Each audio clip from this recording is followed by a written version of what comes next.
The dumpster behind Romano's Italian kitchen had become my clock, my calendar, my reason to wake up. I was 43 years old, a licensed veterinarian with 16 years of experience, and I'd learned to time my entire existence around garbage schedules. Romanos threw out their bread at 9:30 every morning.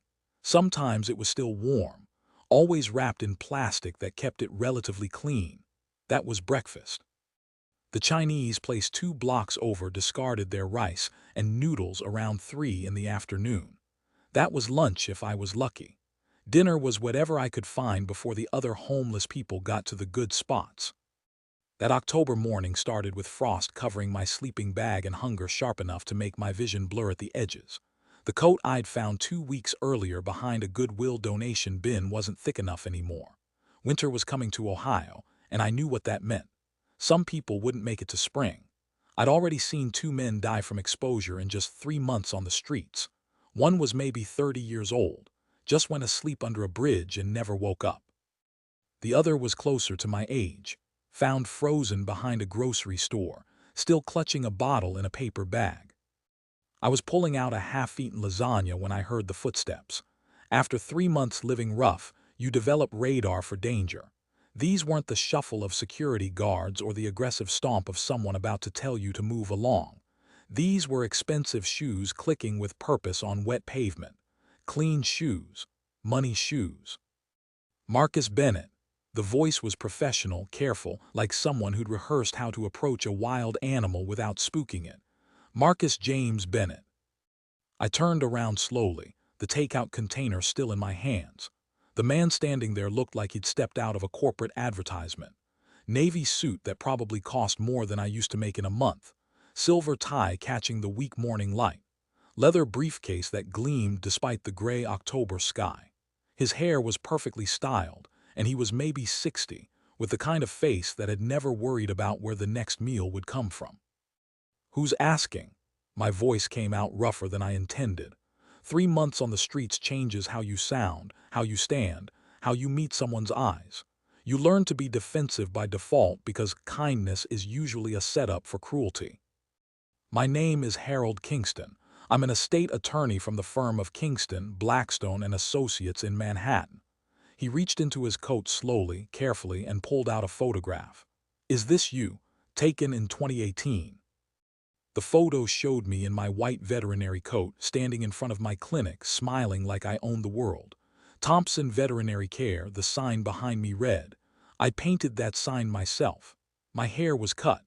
My face was clean-shaven. My eyes still had hope in them. I looked at that photo like it was evidence from someone else's life. "How did you get that?" I asked, my throat tightening. "Your great Uncle Vincent Hartley passed away last month in Manhattan.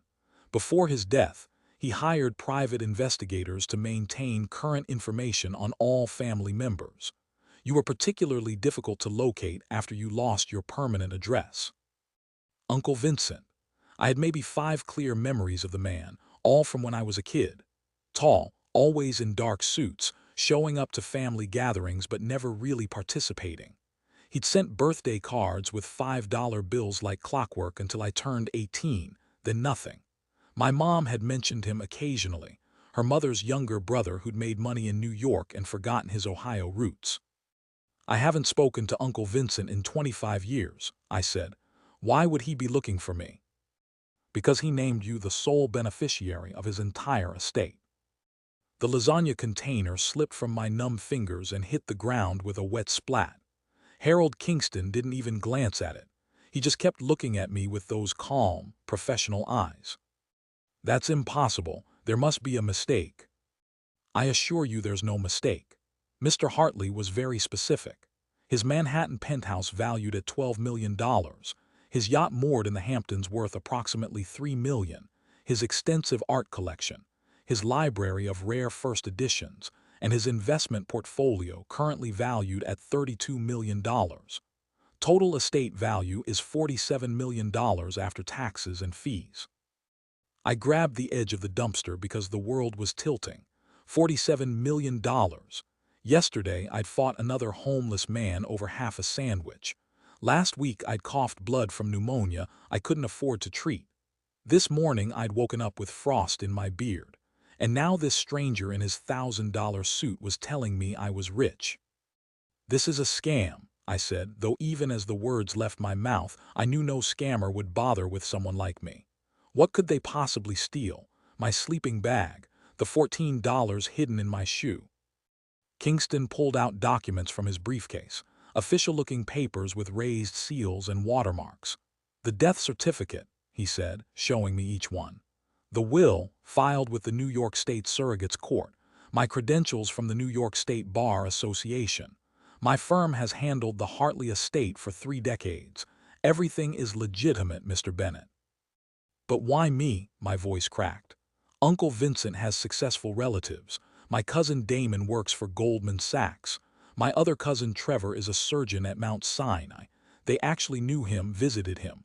I'm the family failure. Why would he leave everything to me?" Something shifted in Kingston's expression. Not quite sympathy, but close. "There is one condition attached to the inheritance. Mr. Hartley left very specific instructions that cannot be discussed here. You must come to New York to his penthouse and watch a video message he recorded before his death. Only then will you learn what's required to claim the estate." Of course there was a catch. There was always a catch. Nothing in life came free, and nothing this big came without strings attached that could strangle you. "What kind of condition?" I asked. "I'm legally prohibited from discussing it outside the residence. However, I can tell you that you have 72 hours to hear the terms and make your decision. If you refuse to come to New York, or if you refuse the terms after hearing them, the entire estate transfers to an alternate beneficiary." "Who?" Kingston paused, studying my face like he was measuring how I'd react. "Your ex-wife, Laura Bennett." I actually staggered. My hands shot out to the dumpster again to keep from falling. Laura, the woman who'd taken everything in the divorce, who'd gotten the house, half my clinic's value, and alimony that bled me dry, who'd laughed at me outside the courthouse and said I'd die alone in the street, and nobody would even notice for weeks. "Mr. Hartley was very thorough in his research," Kingston continued. "He knew about your divorce 3 years ago. He knew about Miss Bennett's relationship with Clayton Reeves. He knew about her recent financial difficulties after Mr. Reeves left her approximately 3 months ago for his secretary. Clayton had left Laura. Some petty, broken part of me felt a spark of satisfaction. She'd left me for that pharmaceutical executive with his BMW and his expense account. She told everyone I was worthless, that I'd chosen animals over ambition, that I deserved everything I got. And now Clayton had done to her what she'd done to me." "Mr. Bennett," Kingston said, checking his watch, a Rolex that caught the weak sunlight. "I have a car waiting 3 blocks from here. We can be in New York by early afternoon. Whatever you decide about the inheritance, at least give yourself a shower, a hot meal, and a night in a proper bed. You don't have to decide anything today. Just come see what your uncle left you." I looked at the dumpster that had become my breakfast table, at the alley where I'd learned which cardboard was best for sleeping, at the life that had become routine desperation. Somewhere in Manhattan, there was a penthouse with my name on it and $47 million waiting. All I had to do was find out what my dead uncle wanted in return. "Give me an hour," I said. "I need to tell someone I'm leaving." I found Ray Sullivan behind the old Texaco station, sorting through aluminum cans he'd collected overnight. Each can was crushed exactly the same way, organized by brand and size. Old habits from his Army days died hard. Ray was 67, a Vietnam veteran who'd been on the streets for over 20 years. He taught me how to survive those first terrifying weeks. "Hey, brother," I called out, "something happened." Ray looked up, his weathered face breaking into a gap-toothed smile. "Marcus, you find breakfast. Romano's usually good on Tuesdays." "A lawyer just found me," I said, pulling out Kingston's business card. The paper was so white and clean it seemed to glow in the gray morning light. "Says my uncle died and left me money. A lot of money." Ray squinted at the card, then at me. "You been drinking that mouthwash again. That stuff will rot your brain, make you see things." "I'm serious. He wants me to go to New York today. If this is real, if even part of it is real, I might not be coming back to the streets. Ray set down his cans and really looked at me. In 3 months, this man had saved my life more than once. He'd shown me which shelters had the worst bed bugs, which churches actually helped instead of just preaching, how to stay warm using newspapers and cardboard layers. He'd pulled me back from the edge when I wanted to give up entirely, when dying seemed easier than surviving another day. "You remember what I told you your first week out here?" he asked. "Don't trust anyone offering free anything." The other thing. I thought back to those early days, terrified and confused, when Ray had found me trying to sleep under a bridge. Every door that closes, another one's waiting to open. You just got to live long enough to find it. That's right. He reached into his shopping cart and pulled out something wrapped in plastic, a watch, old but clean, the kind with actual hands instead of digital numbers. "Found this last week.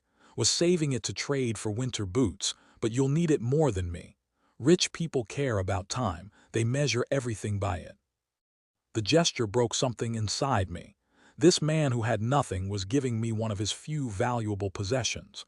"Ray, I can't take this." "You can and you will." His voice went stern, the sergeant he'd once been showing through. "And if this thing is real, if you get this money, you do something for me. Don't forget us out here. Don't become one of those people who crosses the street to avoid looking at what they used to be. We're still human, Marcus. That's all any of us want, to be seen as human." I clasped his shoulder, this unlikely brother who'd become my family when my blood relatives had abandoned me. "If this works out, I'm coming back for you. That's a promise." "Don't make promises you can't keep. But remember this, you gave half your sandwich to that old woman last week when you were starving yourself. You spent your last $5 on antibiotics for my leg when you had pneumonia. Whatever test this uncle of yours has planned, you'll pass it, because you kept your humanity when you had every reason to lose it. That counts for something." I walked back to where Kingston's black Lincoln Town car was waiting. The leather seats felt impossibly soft after months of concrete and cardboard. Kingston handed me a folder with documents about Uncle Vincent's estate, but I couldn't focus on the legal language. My mind kept returning to Ray's words. "Don't forget us out here." The ride to the regional airport gave me time to think about how I'd ended up behind that dumpster. 18 months ago, I'd had everything a small-town veterinarian could want. My clinic on Maple Street wasn't fancy, but it was mine. I'd personally installed the surgery lights, painted the walls soft blue because studies showed it calmed anxious animals, built the kennels with my own hands. I knew every inch of that building. It was my kingdom. But kingdoms fall, and mine collapsed faster than I could have imagined. Laura and I had been married for 15 years. We'd met when she brought in her roommate's sick ferret back when I was fresh out of veterinary school. She'd laughed at my nervous jokes, said she admired a man who cared about helpless creatures.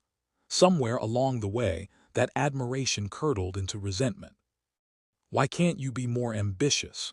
she'd started asking around year 5. "Look at my friend Naomi's husband Robert. He just made partner at his law firm. They're vacationing in the Bahamas next month." Comparing our life to the Morgans became Laura's favorite hobby. Robert bought Naomi a Tesla. Robert invested in Bitcoin early. Robert was taking Naomi to Paris for their anniversary. It didn't matter that we owned our house outright, had zero debt except the mortgage, and I was doing work that actually mattered. Mrs. Chen's golden retriever was alive because of surgery I performed. The Patterson family's cat survived cancer because I refused to give up. Didn't that count for something? "It doesn't pay for a vacation home," Laura would reply. The night she asked for a divorce, I found her in our bedroom packing a suitcase. "I've been seeing Clayton Reeves," she announced, as casually as if she were telling me she'd changed grocery stores. "He's an executive at Pharmatech Industries. He actually has ambition, Marcus. He's going places. You're just standing still." Playing with people's pets. Clayton Reeves. I'd met him once at a Chamber of Commerce fundraiser. All white teeth and firm handshakes, the kind of man who wore his college ring 20 years after graduation and made sure you knew his watch cost more than most people's cars. The divorce was brutal in ways I hadn't imagined possible. Laura's lawyer argued that she'd sacrificed her career advancement to support my modest ambitions. Never mind that she'd quit 3 jobs in 10 years because she didn't like her managers or thought the work was beneath her. The judge awarded her the house, half the clinic's value paid out over time, and monthly alimony that would crush what was left of my business. My mother tried to help. At 71, she was living on Social Security and Dad's small pension from 30 years at the phone company. Dad had died 5 years earlier from a heart attack, right in the middle of mowing the lawn, gone before the ambulance arrived. "I can give you my savings," Mom had said in her kitchen that still smelled like the apple pie she baked every Sunday. "I have about $8,000. Your father would want me to help." "I can't take your money, Mom." "You can and you will." Her hands shook slightly as she wrote the check. "This is what family does." I took it, promising to pay her back, knowing I probably never would. My younger brother Derek had done better for himself, managing a chain of hardware stores in Columbus. When I called to ask if he could spare a loan to keep the clinic running, he'd gone quiet for a long moment. "Mike, I've got my own family to think about. 2 kids in college. Maybe this is a sign you should try something else. Laura always said you could have done better if you pushed yourself." Even my own brother had taken her side, believed her version where I was the underachiever who'd wasted my potential.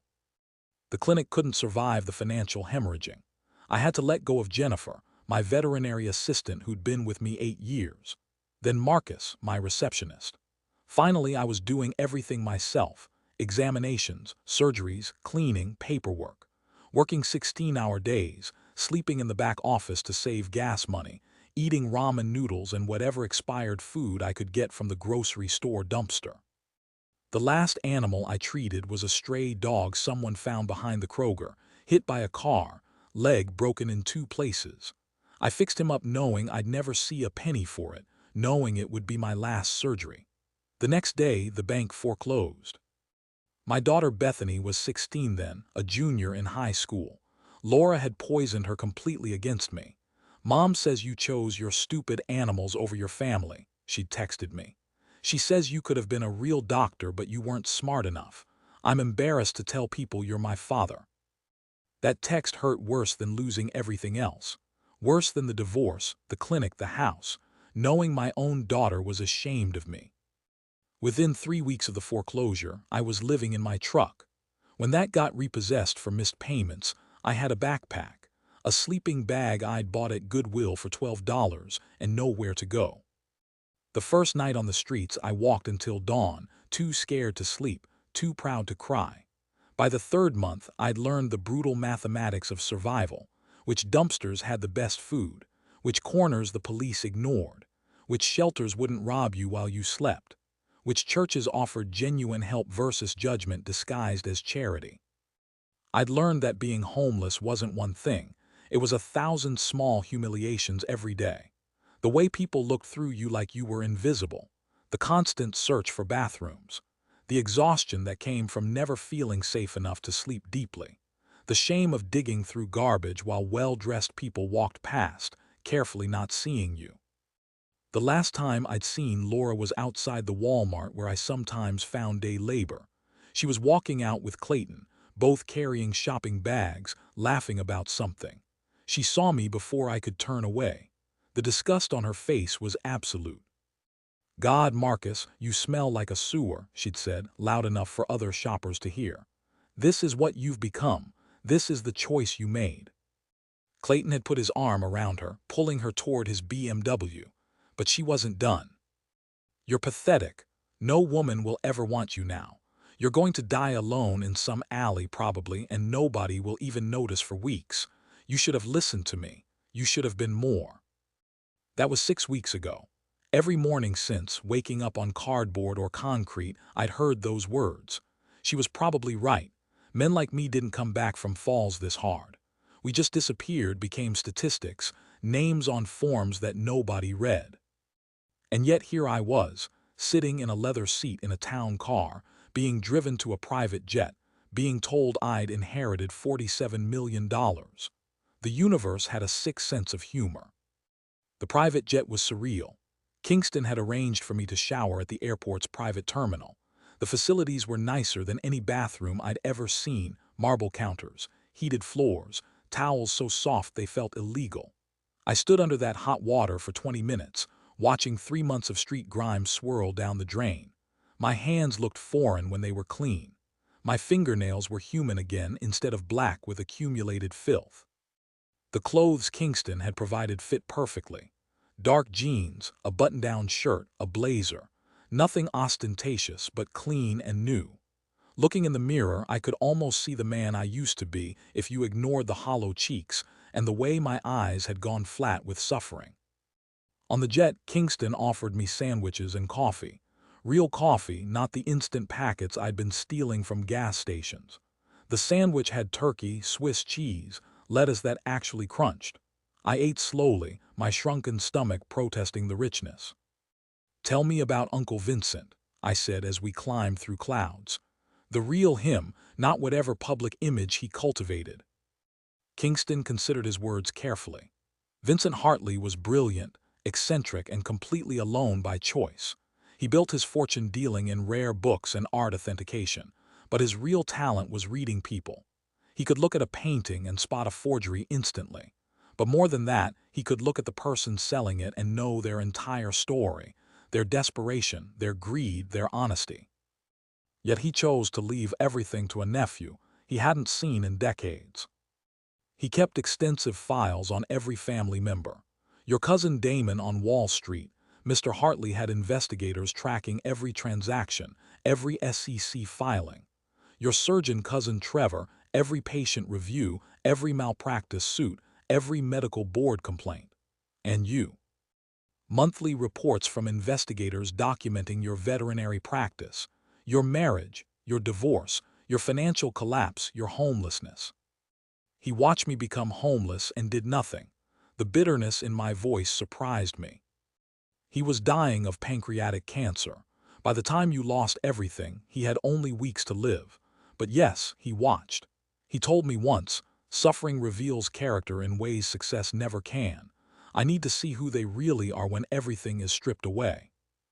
Through the jet window, I watched New York approaching, that famous skyline reaching up like fingers grasping at heaven. Somewhere down there was a penthouse with my name on it, $47 million waiting, and a condition I couldn't imagine. "What kind of man puts conditions on saving his own family?" I asked. "The kind who believes salvation shouldn't be free," Kingston replied. Mr. Hartley often said that unearned money destroyed more lives than poverty ever did. He'd seen it happen: trust fund children who never developed purpose, lottery winners who ended up more miserable than before. He believed in testing character through adversity. The penthouse occupied the entire top floor of a building overlooking Central Park. Kingston led me through a private elevator that required a special key. When the doors opened, I stepped into wealth I'd only seen in movies. Floor-to-ceiling windows framed Manhattan like a living painting.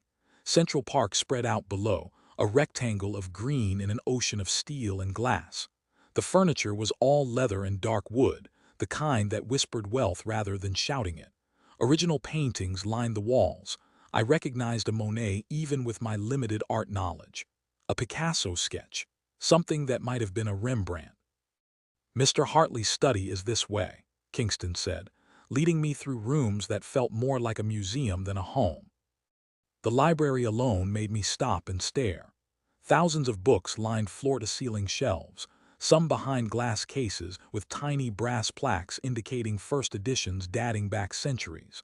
A Shakespeare first folio, an original printing of Darwin's Origin of Species, a Gutenberg Bible page under specialized lighting. The study was more intimate, dominated by a massive mahogany desk and a wall-mounted screen that looked out of place among all the antiques. An antique chess set sat on a side table, ivory and ebony pieces worn smooth by decades of handling. Kingston gestured to a leather chair positioned in front of the screen. "The video message will play once." Mr. Hartley was very specific about that. "There's no pause function, no rewind. He wanted you to experience it the way he intended. I'll be in the next room when you're finished." He pressed a button on a remote and the screen flickered to life. Uncle Vincent appeared and my breath caught. He looked exactly as I remembered from childhood, but ravaged by time and illness. His face was gaunt, the bones of his skull visible beneath paper-thin skin. His expensive suit hung loose on a frame that had clearly once been powerful but was now consumed by cancer. Yet his eyes were sharp, intelligent, alive with purpose. "Hello, Marcus." Uncle Vincent's voice was stronger than his appearance suggested, carrying the authority of someone used to being heard. "If you're watching this, then Harold found you living on the streets, probably behind some restaurant, surviving on discarded food. I know this because I've been watching you for years, just as I watched all my relatives. But you, Marcus, you were the one I was waiting for." He leaned forward, and I found myself doing the same, drawn in despite myself. "The condition for your inheritance is this. Within 5 years from the reading of this message, you must help at least 100 people escape homelessness. Real, documented help. Not just handing out money on street corners. I mean providing what they actually need. Jobs, housing, medical treatment, addiction counseling, psychiatric care, legal assistance. Whatever it takes to give them a genuine path back to stability. Harold will oversee a trust fund specifically for this purpose. You'll have access to the full fortune to accomplish this mission. Every case must be documented and verified. But if you fail to help 100 people within 5 years, or if you refuse this condition entirely, the entire estate transfers to your ex-wife, Laura Bennett." My chest tightened. 100 people. I thought of Ray organizing his aluminum cans, of the elderly woman who'd cried over half a sandwich last week, of all the invisible souls I'd lived among, each with their own story of collapse, their own path to the streets. "You're wondering why," Vincent continued, his eyes seeming to look directly into mine. "Why this condition? Why you? Let me tell you something no one in our family knows. In 1967, I came back from Korea broken. Not physically, though I had my wounds, but mentally, spiritually shattered. PTSD, though we didn't call it that then. I told no one I was home. I lived on the streets of New York for 2 years, too proud to ask for help, too damaged to know how to return to normal life." He paused, his eyes growing distant with memory. "A man named Morrison found me behind his bookshop one winter morning in December of 1969. I was delirious with fever, dying from pneumonia. He didn't just give me food or a few dollars. He gave me a job sweeping the shop floor. He gave me a room above the store, barely more than a closet, but it was warm and dry. He gave me a purpose, a reason to wake up each day. He saved my life, Marcus. But more than that, he saved my soul. He asked nothing in return. Didn't even tell me his last name for months, just insisted I call him Morrison." The camera angle changed slightly, as if Vincent had moved closer. "I built my fortune from that second chance. I became successful, wealthy, respected in my field. But I also became paranoid, isolated, unable to trust. I watched our family from a distance, keeping detailed tabs on everyone but never connecting. Your cousin Damon, who literally steps over homeless people on his way to his Wall Street office. I've seen him do it, captured on surveillance footage. Your cousin Trevor, who called homeless people parasites who choose their situation, at a medical conference I attended anonymously. Your brother Derek, who had security forcibly remove a homeless veteran from his store's entrance last Christmas Eve because the man was bad for business. Each word felt like a judgment, not just on them, but on who I might have been if I hadn't fallen so far. But you, Marcus, do you know what my investigators reported about you? Your first week on the streets, starving and terrified, you found half a sandwich in a dumpster and gave part of it to an elderly woman who was crying from hunger. Last month, you spent your only $5 on black market antibiotics, not for yourself, but for that Vietnam veteran friend of yours whose leg wound was getting infected. You had pneumonia yourself at the time. Harold has the surveillance footage if you're curious. 63 separate documented incidents of you helping other homeless people when you had nothing yourself. You kept your humanity when you had every reason to abandon it. That's why you inherit everything." He leaned back, a slight smile crossing his gaunt face. "But here's what your relatives won't know until the will is read publicly next week. Your ex-wife, Laura, is facing financial ruin. Clayton Reeves left her 3 months ago for his 26-year-old secretary. Laura mortgaged the house she took from you to invest in one of Clayton's business schemes that went bankrupt. She's currently 2 months behind on mortgage payments and will lose the house within 90 days. Her credit cards are maxed out. She's been staying with friends, but they're growing tired of her. She's facing exactly what you faced, complete financial collapse. I actually laughed. It came out dark and involuntary, but I couldn't help it. The irony was so perfect it hurt. If you refuse my condition or fail to complete it within 5 years, she inherits everything. Imagine that, Marcus. The woman who destroyed you, who mocked your suffering, who said you'd die alone and unloved in the street, she becomes a multimillionaire from your failure. I thought the poetry of it might motivate you. Vincent's expression grew more serious. But here's the secret, nephew. The 100 people you save, that's not really the test. The test is whether you can accept help yourself, whether you can take this gift, this second chance, and transform it into something meaningful instead of letting pride or bitterness or trauma destroy you the way it destroyed me. He coughed, a rattling sound that spoke of the cancer consuming him from inside. Morrison saved me, but I never really accepted it. Never let myself be grateful. Never stopped seeing myself as fundamentally alone, fundamentally broken. I died in this penthouse, Marcus, surrounded by treasures worth millions but completely isolated. I pushed away everyone who tried to love me. Every woman who showed interest I suspected of being after my money. Every friend who reached out I assumed had ulterior motives. I died alone because I chose to die alone. Don't become me, Marcus. Take the money. Save your 100 souls. But save yourself too. Let people in. Accept that you're worthy of being saved. He leaned even closer to the camera, his voice dropping to almost a whisper. And one more thing. Something I discovered only while researching Morrison after his death, trying to find his family to thank them. His full name was Morrison Bennett. He was your grandfather, your father's father. The man who saved me in 1969 was your blood, though neither of us knew it at the time. He died in 1985, poor but loved, surrounded by family at the end. Everything I never had. He gave away everything he earned, spent his life helping strangers like me, and died rich in all the ways that actually matter. My vision blurred with tears. Grandpa Morrison had died when I was 10. I remembered him as quiet, kind, always slipping dollar bills into my pocket when Mom wasn't looking. Always had time to throw a baseball or listen to my stories about school. I'd loved him without knowing why he was so special. So you see, Marcus, this isn't random. It's a circle closing. Your grandfather saved me without knowing I was family. I'm saving you, and you'll save others. That's how goodness survives in this brutal world, passed hand to hand like a secret flame that refuses to die, passed through generations like an inheritance more valuable than money. The screen went dark, then lit up again with one final message in white text. You have 24 hours to decide whether to accept these terms, but I already know your answer. You're a Bennett. You'll help them because that's what your bloodline does, what your grandfather taught without teaching, what you learned without learning. Welcome home, nephew. Make me proud. Make him proud. The screen went black.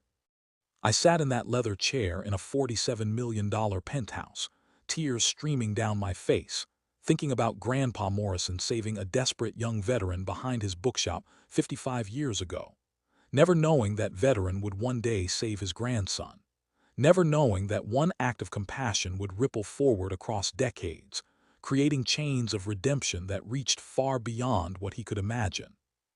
Kingston entered quietly. Mr. Bennett, what is your decision? I stood up, wiping my face, thinking of Ray sorting his aluminum cans with military precision, of the elderly woman clutching her piece of sandwich like it was treasure, of all the invisible people waiting for someone to see them as human. I'll do it, I said. My voice was steady now, certain. Not for the money, not because of Laura. I'll do it because my grandfather would have wanted me to, because it's what we do. Bennett's help people. That's the real inheritance. Kingston smiled, the first genuine emotion I'd seen from him. Mr. Hartley said you'd say exactly that. He recorded your answer word for word in his predictions. He knew you, Marcus, better than you knew yourself. Shall we discuss the trust structure? I looked out at Manhattan sprawling below, all those lights representing lives and stories and struggles. Somewhere out there were 100 people I was going to save. But first, I had to learn how to save myself. Within a week, I'd established the Hartley Foundation, naming it after Uncle Vincent to honor what he'd learned from my grandfather. The first office was small, just a converted storefront in a neighborhood where people who needed help could actually reach it without taking 3 buses.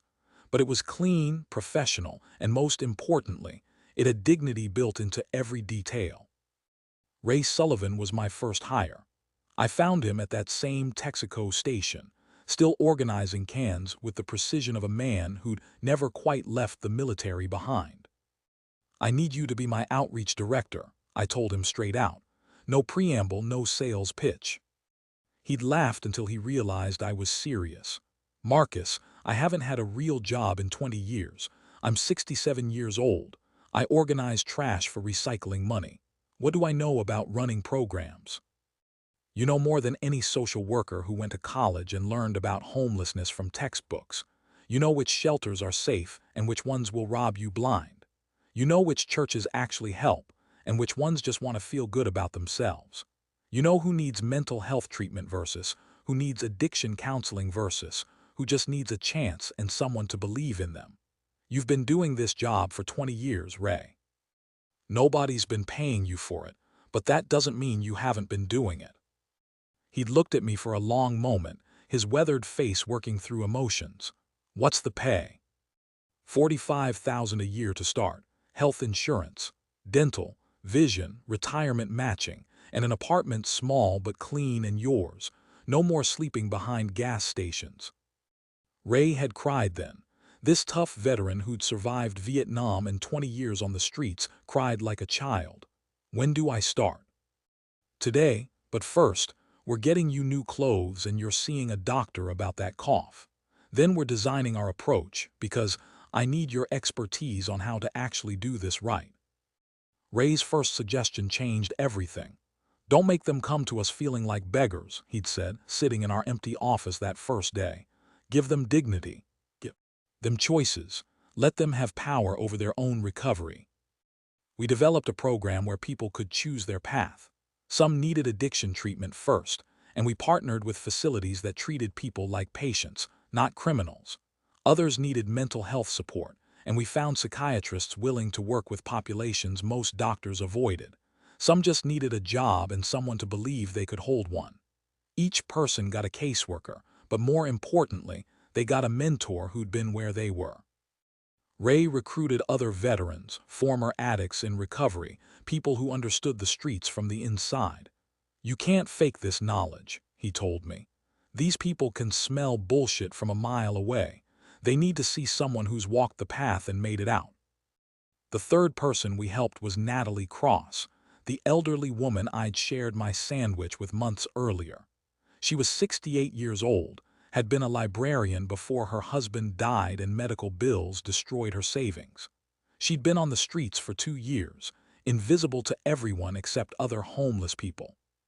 She didn't need much, just a safe apartment and someone to help her navigate Social Security benefits she didn't know she qualified for. Ray spent 3 days helping her fill out paperwork, dealing with bureaucrats, finding her a senior living facility where her benefits covered most of the cost.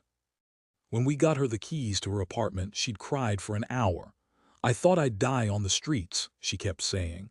"I thought that was my story's ending. I thought God had forgotten me." "God didn't forget you," Ray had said gently.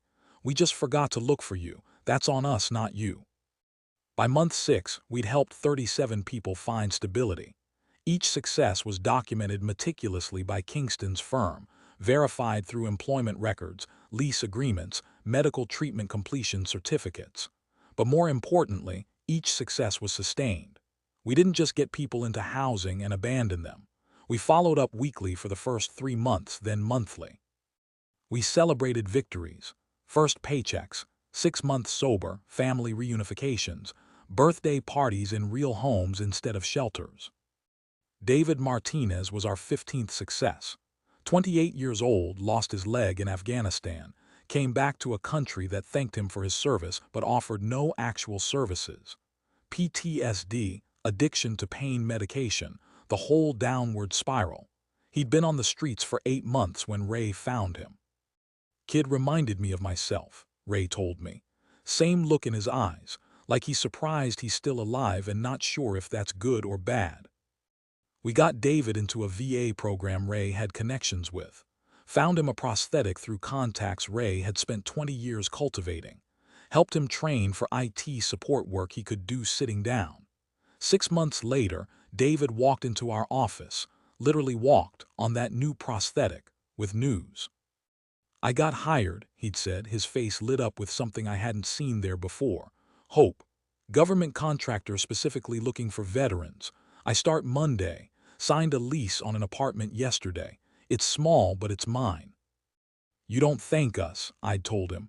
You help the next person, that's how this works. Already planning to. There's a kid at the shelter, Jerry. Smart kid, just lost. I'm going to talk to him this weekend. That's when I realized the circle wasn't just closing, it was expanding. David would help Jerry. Jerry would help someone else. The chain my grandfather started in 1967 with a dying veteran behind his bookshop was still growing, link by link, life by life. Then Laura showed up. It was month 7, a Tuesday morning. I was reviewing case files when Ray knocked on my office door. You got a visitor, your ex-wife. You want me to tell her to leave? No, I said, though my stomach clenched. Send her in. She looked different. Thinner, wearing the same designer clothes from our divorce, but they hung loose now, clearly not replaced. Her hair was still perfect, makeup still carefully applied, but there was something hollow in her face. A desperation I recognized because I'd worn it myself. Marcus, she stood in the doorway like she wasn't sure she was allowed to enter. I heard about your inheritance, about what you're doing here. What do you want, Laura? She flinched at my tone. Good. Let her feel uncomfortable for once. Clayton left me for his secretary, you probably heard. She couldn't meet my eyes. The house is in foreclosure. I mortgaged it to invest in one of his business deals that went bankrupt. I've been staying with friends, but they're getting tired of me. I have nowhere else to go. I should have felt satisfaction, should have felt vindicated. This woman who'd destroyed me, who'd laughed at my suffering, who'd taken everything and left me with nothing. She was facing exactly what I'd faced. But looking at her, all I felt was tired. What do you want? I repeated. I was wrong about everything. Her voice broke. You were worth 100 Claytons. You always were. I measured everything wrong: success, love, worth. You were trying to save lives and I mocked you for not making enough money doing it. Is there a point to this, Laura? Could you help me find a job, something simple? I'll work. I'll do whatever it takes. I know I don't deserve your help, but I'm asking anyway. I looked at this woman who'd been my wife for 15 years, who'd known me better than anyone and had used that knowledge to hurt me in the most efficient ways possible. The old Marcus would have sent her away. The street Marcus would have told her to try Romano's dumpster, see how she liked it. But the man Uncle Vincent had challenged me to become saw something else. A human being in pain. The foundation helps people experiencing homelessness, I said carefully. You're not there yet. I will be, probably within 2 weeks. I pulled out a business card for a regular employment agency. Professional, respectable, no connection to me. They're good people. They'll help you find something. But Laura, this is all you get from me. No money, no special treatment, just this referral. You need to rebuild your own life. She took the card with shaking hands. Thank you. One more thing, I said as she turned to leave. Bethany, our daughter, you poisoned her against me, told her I was pathetic, that I chose animals over family, that I wasn't smart enough to be a real doctor. I want you to tell her the truth, all of it, how you left me for Clayton, how the judge destroyed me in the divorce, how I ended up on the streets, and how I'm helping people now. She deserves to know who her father actually is, not the version you created. Laura's face crumpled. I will, I promise. I already started to. She's been asking questions since she saw the article about your foundation in the paper. She's smart enough to figure out I lied. After she left, Ray came back in. You gave her a referral, didn't throw her out, didn't make her beg. You're a better man than me. I'm just trying to be the man my grandfather was. He saved Uncle Vincent without knowing who he was, asking nothing in return. That's the standard. I can't be vindictive and call myself a Bennett. That's not who we are. Your grandfather would be proud, Ray said. Hell, I'm proud, but don't let her take advantage of your goodness. She won't. I gave her a path, but she has to walk it herself. That's the difference between enabling and empowering. 3 months after Laura's visit, my daughter Bethany called. She was 17 now, a senior in high school, and I hadn't spoken to her in over a year. Her number appearing on my phone made my heart race. Dad, her voice was uncertain, younger than I remembered. It's Bethany. I saw an article about your foundation, about the people you're helping. Mom told me some things she should have told me before. I'm so sorry. You were a kid, Bethany. Your mother was all you had. You don't need to apologize. Yes, I do. I said terrible things to you. I was embarrassed of you. I believed her when she said you chose animals over us, that you weren't ambitious enough. I didn't know she cheated on you. I didn't know the divorce took everything. I didn't know you were homeless. I'm so sorry, Dad. I closed my eyes, pressing the phone to my ear like I could somehow get closer to her through it. You're calling now. That's what matters. Can I volunteer at the foundation? I'm 17, old enough to help. I want to learn what you're doing. I want to understand. That's how I got my daughter back. Not through money or grand gestures, but through service. She started coming every Saturday, helping serve meals at our partner's shelter, organizing clothing donations, sitting with people and listening to their stories. She was particularly good with the younger homeless population, the runaways and throwaways, kids barely older than herself who'd aged decades in months on the streets. They trusted her in ways they couldn't trust the adult staff. She'd sit with them for hours, just listening, not judging, not trying to fix them, just seeing them. One Saturday, I found her crying in the storage room. There's a girl out there, Madison. She's 19. Her parents kicked her out when she came out as gay. She's been on the streets for 6 months. She has a college scholarship she can't use because she has no permanent address. It's not fair, Dad. She's so smart and kind, and she's sleeping in alleys because her parents couldn't accept who she is. Can we help her? I asked. I already talked to Ray. He's working on transitional housing and getting her address updated so she can activate her scholarship. But there are so many more, Dad. So many people who just need one person to see them, to believe in them. How did you do this alone? How did you survive knowing you were invisible? I had Ray, I said, and I had the memory of who I'd been, and I had strangers who showed small kindnesses without knowing they were keeping me alive. A woman who gave me her umbrella during a rainstorm. A restaurant worker who accidentally made too much food and left it where I could find it. Small lights in the darkness. That's all any of us need, really. Small lights to keep going. Bethany became one of those lights. By her senior year, she decided to study social work in college. I want to do what you do, she told me. I want to be the person who sees people. My brother Derek called around month 10. I almost didn't answer. We hadn't spoken since he'd refused to help me during the divorce. But something made me pick up. Mike, I saw what you're doing. The foundation, the people you're helping. I was wrong. I should have helped you when you needed it. I was ashamed of you, thought your failure reflected badly on me. But you've built something that actually matters, something that helps people. I've spent 20 years selling hammers and nails to people who already have everything they need, and I'm realizing that's not enough. That's never been enough. What do you want, Derek? To donate, not just money, though I can do that too, but time. I want to help, if you'll let me. I know I don't deserve it after turning my back on you, but I'm asking. I thought about Uncle Vincent's message, about not becoming bitter and isolated like he had, about accepting help even when pride said to refuse it, about family being more than blood. It was who chose to show up, even late, even scared. We need help with our job training program, I said, teaching people basic construction skills, how to use tools, workplace safety. You know that world. If you're serious, we could use you. I'm serious. When do I start? Derek came every Tuesday and Thursday evening after his stores closed, teaching homeless men and women how to use power tools safely, how to read blueprints, how to show up on time and work as a team. He was good at it, patient in ways I'd never seen him be.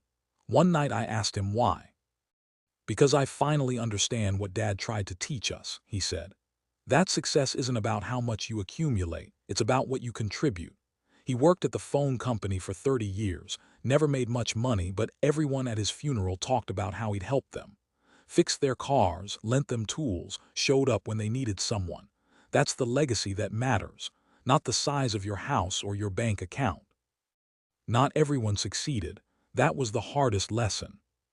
Kevin Morrison was 32, former high school teacher who'd lost his job, then his apartment, then his grip on reality. Schizophrenia, undiagnosed and untreated until it destroyed his life. We got him into psychiatric care, got him stable on medication, found him transitional housing. For 8 months he did brilliantly. Started volunteering at a literacy program, talked about going back to teaching someday. Then he stopped taking his medication. Said the voices had gone away, that he didn't need it anymore. Within 3 weeks, he'd vanished from his apartment. We found him in the ER 2 weeks later. He'd been living under a bridge, off his meds, hearing voices that told him he was being followed. Someone had beaten him badly, or maybe he'd hurt himself. It wasn't clear. He survived, but he wasn't ready for help anymore. Couldn't be convinced to stay in treatment. You can't save everyone, Ray told me when I wanted to keep trying to force Kevin into treatment somehow.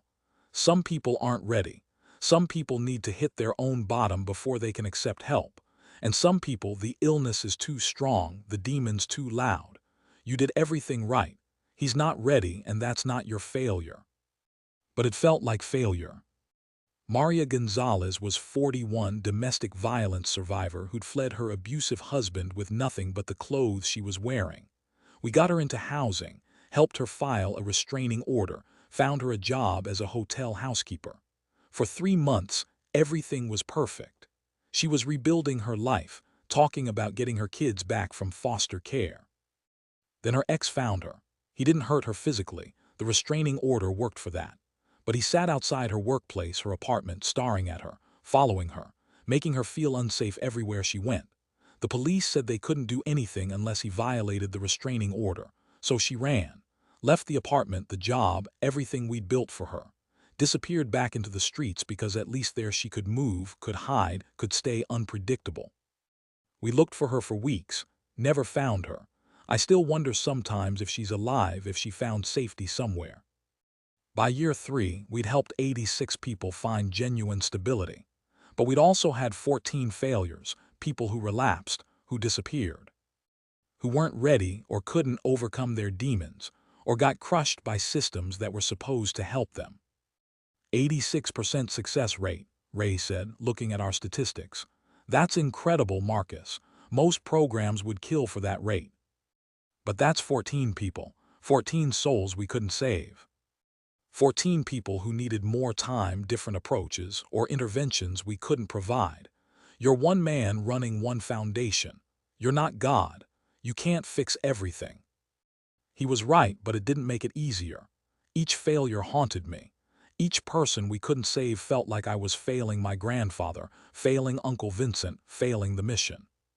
Kingston came to the office one day with a folder. "Mr. Bennett, I think you should see this." Inside were documents from Uncle Vincent's files. Private investigator reports on my cousins Damon and Trevor, the successful relatives who'd been passed over for the inheritance. Damon, the Wall Street investment banker, had been investigated by the SEC twice for insider trading. No charges filed, but the evidence was damning. He'd made millions exploiting information he shouldn't have had access to. The reports included photos of him literally stepping over homeless people on his way to his office, earbuds in, face set in disgust. Trevor, the surgeon at Mount Sinai, had multiple malpractice complaints, all settled quietly, all involving poor patients on Medicaid who couldn't afford better lawyers. The reports showed he spent less time with these patients, rushed surgeries, didn't follow up properly. One investigator's note read, "Subject appears to provide different quality of care based on patient's perceived socioeconomic status." "Why are you showing me this?" I asked Kingston. "Because you've been beating yourself up over 14 people you couldn't save. I wanted you to see what your uncle saw. Your cousins, the successful ones, they hurt people while pursuing success. They stepped on others to climb higher. You helped 86 people when you had every reason to think only of yourself. Do you understand why he chose you?" I looked at the files, at the evidence of the callousness Uncle Vincent had documented. He chose me because I failed, because I fell far enough to understand what it feels like to be invisible. He chose you because you fell far and stayed human. That's rare, Marcus. Most people become bitter, become like him, isolated and suspicious. You stayed kind. That's why you got the inheritance. In month 38 of the 5-year timeline, Kingston arrived at the foundation with an old leather journal. I was going through the last of Mr. Hartley's personal effects. This was in a safe in his bedroom, separate from everything else. I think he wanted it found eventually, but not immediately. The journal started in 1967. Uncle Vincent's handwriting, younger and steadier than in the video message. Most of it documented his time in Korea, the combat that had broken him, the friends he'd lost. Then a gap of 2 years, the time he'd spent homeless. The entry resumed in December 1969. Day 47 in the room above Morrison's shop. He still won't tell me his last name, says it doesn't matter, that names are less important than actions. He's teaching me his bookkeeping system, says every business needs good records. Gave me a coat today, a good wool one. Said he found it, but I know he bought it for me. This man saved my life and asks nothing in return. I don't understand it. A few entries later. Morrison finally told me his full name today. Morrison Bennett. He has a son, Stephen, living in Ohio with Stephen's wife Dorothy and their 2 boys. He showed me a photo. Says he misses them but respects their choice to stay where they're from. I wonder if I'll ever meet his family, if I'll ever be able to repay this debt. My hands shook. Morrison Bennett, my grandfather. Stephen was my father's name. Kingston handed me another journal, newer but still aged. This was in your grandfather's things. Your mother gave it to me when I explained about the inheritance. Grandpa Morrison's handwriting, familiar from birthday cards. December 15, 1969. Finally told young Vincent my full name today. Don't think he realizes I know who he is, Dorothy's brother who went missing after the war. Family thinks he's dead, had a memorial service last year. But I recognized him from old photos Dorothy showed me before we married. Won't betray his trust by telling anyone, but I'm glad I could help Dorothy's blood. Good boy. Just lost his way. He'll find it again. My vision blurred with tears. Grandpa Morrison had known all along. He'd saved his sister-in-law's brother, never telling anyone, never taking credit. He'd let Uncle Vincent believe he was just a kind stranger. Had kept the secret for 16 years until his death. Your grandfather was a remarkable man, Kingston said quietly. He created this ripple effect intentionally, saved Mr. Hartley knowing exactly who he was but asking nothing for it, not even recognition. I flipped through more entries. Grandpa Morrison had documented his philosophy. Helped a young woman today, pregnant and scared, gave her money for a bus ticket home to her family. She cried and asked how she could repay me. Told her the same thing I tell everyone, pay it forward. Help someone else when you can. That's how we save the world, one person at a time, creating chains of kindness that outlive us all. Chains of kindness that outlive us all. That's exactly what he'd done. Saved Uncle Vincent in 1969. Uncle Vincent saved me in 2023. I was saving hundreds, and they would save thousands. There's one more thing, Kingston said, pulling out a photograph. This was in Mr. Hartley's desk. The photo showed my grandfather's funeral. I was 10 years old, barely visible in the crowd of mourners. But in the background, standing alone away from the family, was a younger Uncle Vincent. He'd come to say goodbye to the man who saved him, even though no one knew their connection. On the back, in Uncle Vincent's handwriting, Morrison Bennett, 1910-1985. You saved me without asking for anything. I'll pay it forward, I promise. And he had, through me, through the 100+ lives we changed, through the thousands more the foundation would help in years to come. By year 5, we'd helped 97 people achieve sustained stability. We needed 3 more to meet Uncle Vincent's condition. The deadline was approaching, 14 days left. Ray came into my office looking troubled. We got a kid at the downtown shelter, 19 years old, Marine veteran, medically discharged after an IED took most of his hearing. Name's Thomas Carter.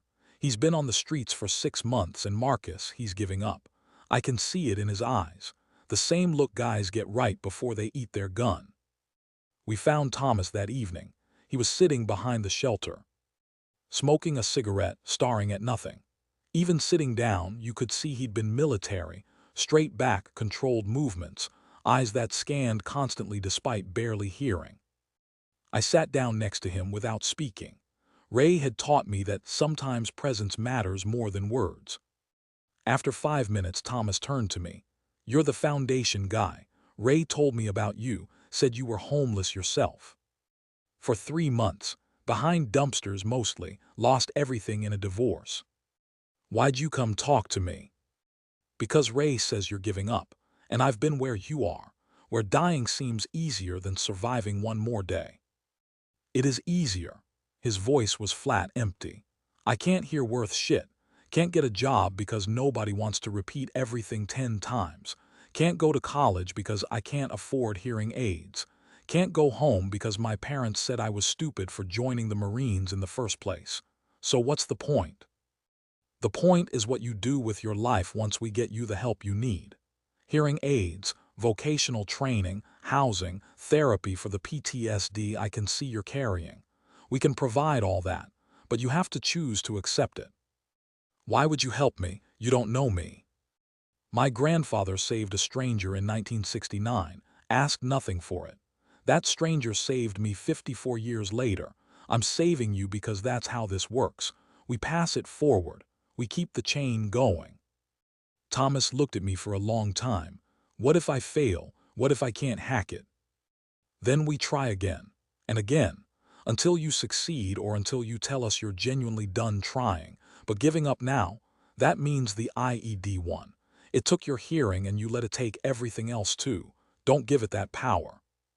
3 days later, Thomas moved into transitional housing. We got him fitted with hearing aids through a VA program Ray knew about. Got him enrolled in online courses for computer programming. Connected him with a therapist who specialized in combat veterans with PTSD.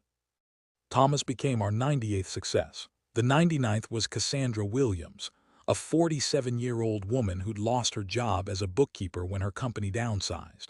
Lost her apartment, her car, her savings trying to stay afloat. She'd been living in her car until that got impounded for unpaid tickets. 2 weeks on the streets, already losing hope. She needed less than the others: job placement assistance, rental deposit help, professional clothes for interviews. Within 3 weeks, she had a bookkeeping position at a small firm and a studio apartment. I was terrified, she told me at her follow-up meeting.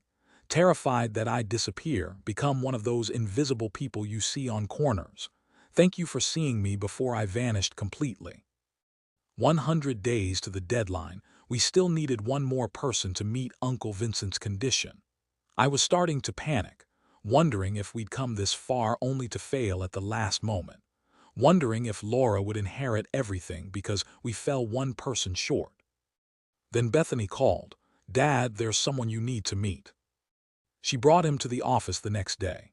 Hispanic man, maybe 55, wearing clothes that had once been nice but were now worn and stained. He had the look of someone who'd been professional once. Good posture, careful speech, hands that looked like they'd worked with papers, not tools. This is Eduardo Silva, Bethany said. He was a high school principal for 23 years. His school was closed in budget cuts.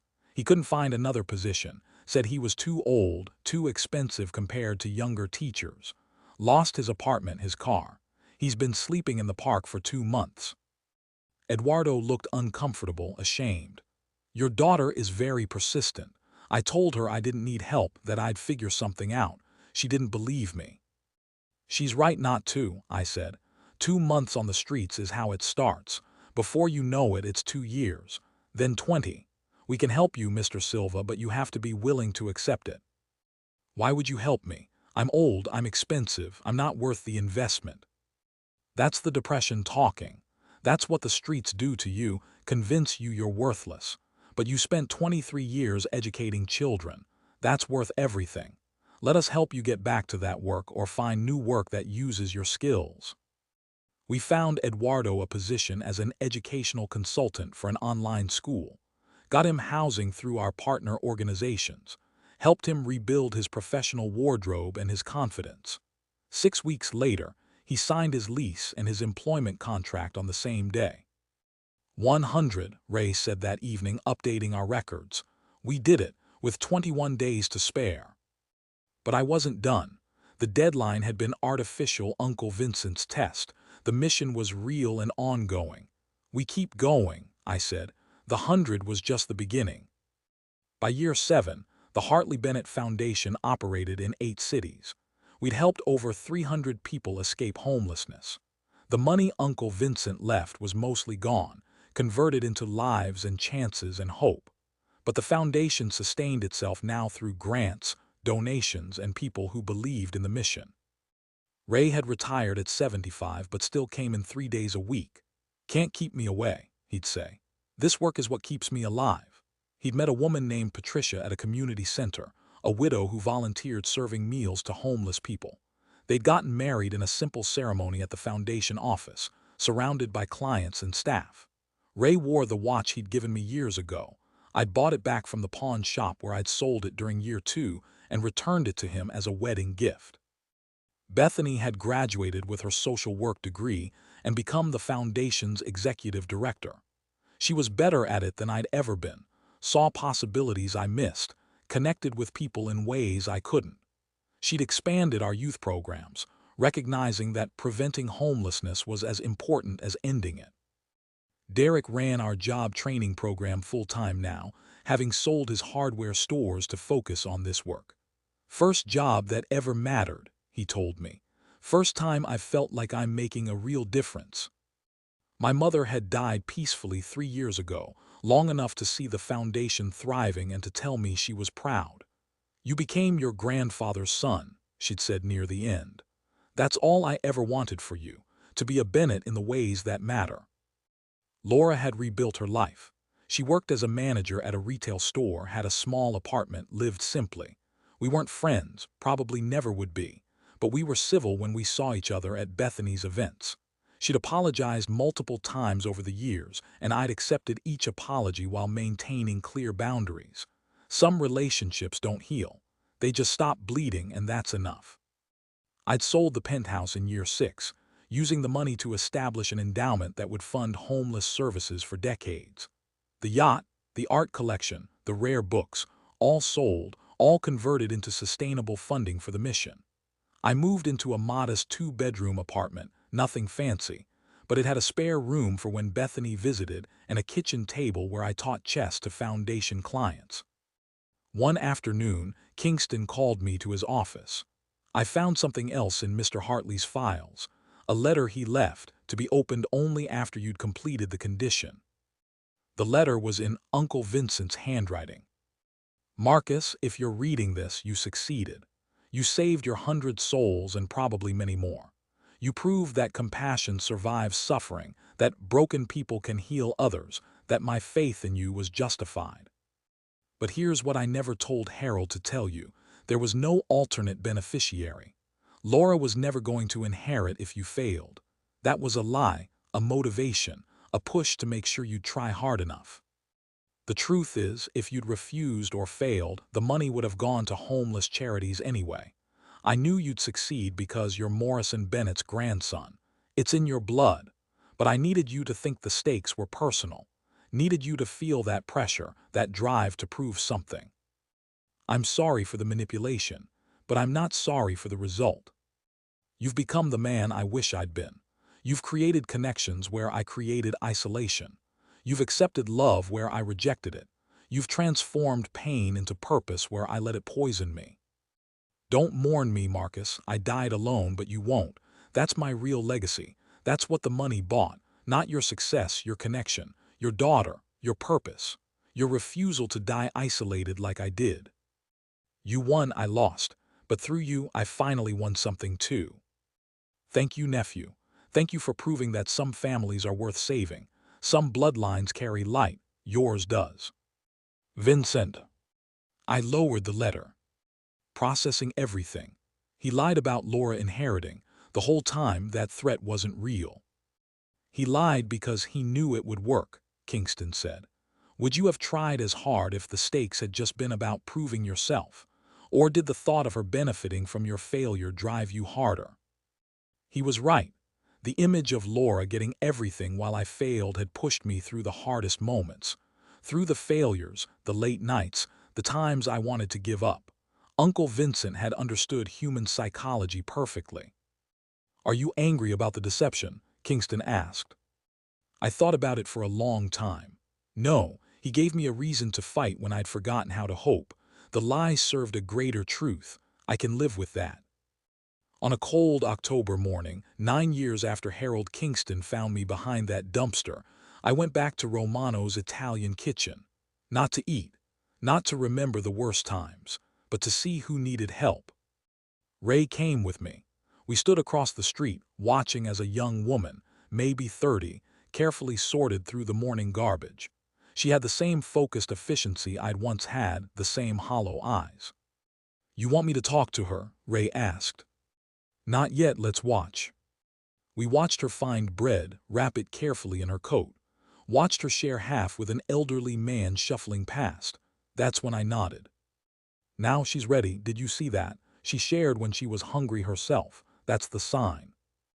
Ray walked over and started talking to her gently. I saw her tense, then relax as Ray showed her his foundation ID. Saw him hand her a card with our address and phone number. Saw hope flicker across her face like dawn breaking. Later that week, Maria Castillo, the woman from the dumpster, came to our office. Within 2 months, we'd helped her find housing and a job as a medical translator, using the nursing degree she'd earned in Mexico before immigrating. She became one of our most powerful advocates, speaking at fundraisers about what it meant to be invisible and then seen. I kept Grandpa Morrison's journal in my office, alongside Uncle Vincent's. Sometimes when the work got hard, when we had failures, when the scope of homelessness seemed too big to combat, I'd read their words. Grandpa Morrison, that's how we save the world, one person at a time, creating chains of kindness that outlive us all. Uncle Vincent, don't become me. Don't die surrounded by treasures but completely alone. One afternoon, I found an old photograph in Uncle Vincent's desk that I'd somehow missed before. It was from Grandpa Morrison's funeral, which I barely remembered. I'd been 10 years old. In the back of the crowd, standing alone, was a younger Uncle Vincent. He'd come to say goodbye to the man who saved him, even though no one knew their connection. On the back, in Vincent's handwriting, Morrison Bennett, 1910-1985, you saved me without asking for anything. I'll pay it forward, I promise. And he had, through me, through the hundreds of lives we changed, through the thousands more the foundation would help in years to come. I started teaching chess at the foundation, using Uncle Vincent's antique set from the penthouse. The game became a metaphor for everything we were doing. See this pawn, I'd tell clients, weakest piece on the board, but if it survives long enough, makes it to the other side, it transforms into anything it wants to be. Queen, knight, whatever, that's you. That's all of us. We're not defined by where we start. We're defined by whether we keep moving forward. Thomas Carter, the deaf Marine veteran, became one of our peer counselors. He'd completed his computer programming degree and worked remotely for a tech company, but he spent every weekend at the foundation, working with other veterans who were struggling. You saved me when I was ready to give up.